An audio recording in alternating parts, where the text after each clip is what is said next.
Hello, my name is Jessie Hill, and I'm a high school student that is incredibly passionate about sustainability and the environment. I have served as president of the Emerald Keepers Club at Coronado High School for the past 4 years, and I also founded this club back in 2019. I've also served as a board member for Emerald Keepers and an intern for the past 2 years. Emerald Keepers is a nonprofit local organization in Coronado whose mission is to educate the community to develop and celebrate more sustainable practices and strive to be a model city for the health of our oceans, our beach, our community, and the world. As a part of this organization, I really wanted to create a project that could involve students in hands-on volunteer opportunities. Like many of us after the pandemic, I had a craving for purpose and lots of initiative, and I really wanted somewhere to channel this tugging need to make a difference. And that's when, during my sophomore year, I founded and created the Garden Project. When I created this project, there were two real-world problems on my mind: food insecurity and the environment. Let me explain. A problem that I identified in our community and communities all over the country is food waste. Each year, 119 billion pounds of food is wasted in the United States. This is the equivalent to 130 billion meals. Not only is this practice wasteful, but it's also extremely bad for the environment. The EPA estimates that the U.S. food loss and waste embodies 170 million metric tons of carbon dioxide equivalent GHG emissions each year. Meanwhile, according to Feeding San Diego, over 330,000 people in the San Diego County are food insecure, including 102,000 children. This problem was and continues to be the driving force at the center of the Garden Project. Now, why is this happening? Well, a root cause for a lot of this food waste is that there are not systems in place for these businesses, primarily smaller family-owned restaurants and storefronts, to divert their waste.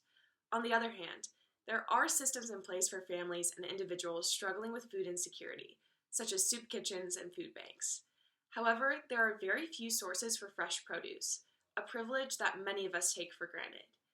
One study shows that low-income Americans now would have to spend up to 70% of their food budget on fruits and vegetables to meet the new National Dietary Guidelines for Healthy Eating.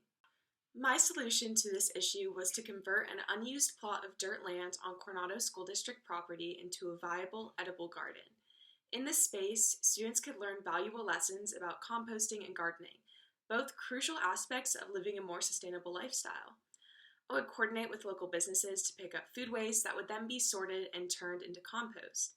This compost would then act as an extremely rich and nutrient-dense soil in our garden, but also as a way to raise funds for the project through compost sales. In this garden, there would be non-invasive fruits, vegetables, herbs, and even wildflowers to be used for donation and serve as a beautiful, safe community space. By carefully planning which crops we planted based on yield, crop hardiness, and our climate zone, we were able to donate large amounts of produce to nonprofit organizations and other groups in San Diego.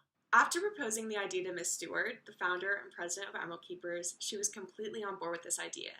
Using the help and guidance of Ms. Stewart and our club advisor, we were able to gain permission from the district for this project. Coordinating with construction companies, EDCO, and administration, the plot of dirt was finally ready to become a garden. However, we could have not done it without the help of volunteers, majority being high school students, to prepare the space. We had meetings where we were building composting areas, leveling off dirt on the property, and transferring soil into our boxes.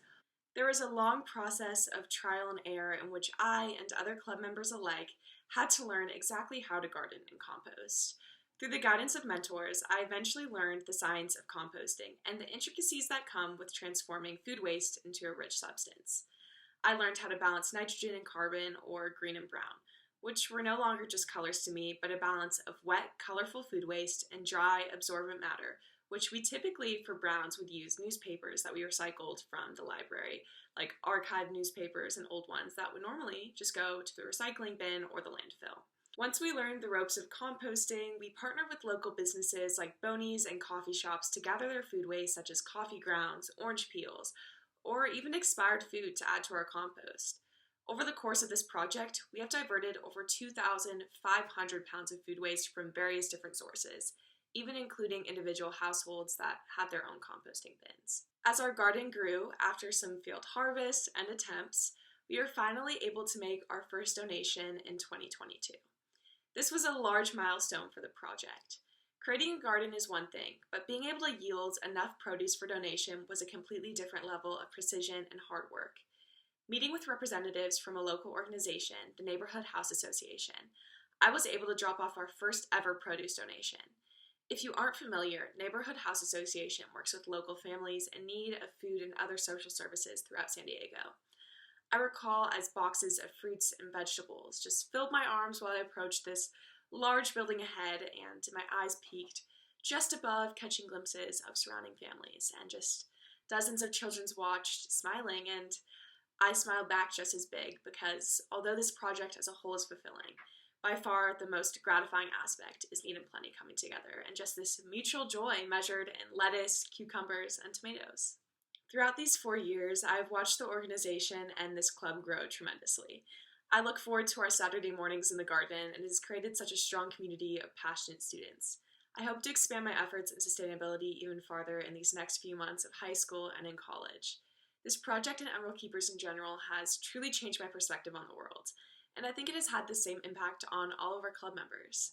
Honestly, this whole process was incredible, and the only thing I would change, as cheesy as it sounds, is having started this project earlier because I would love to see where it would be now based on how much we've grown in these past few years. I'm so grateful for this experience and opportunity, and thank you so much for listening. I would love to answer any more questions you have about this project and just Emerald Keepers in general. Thank you so much.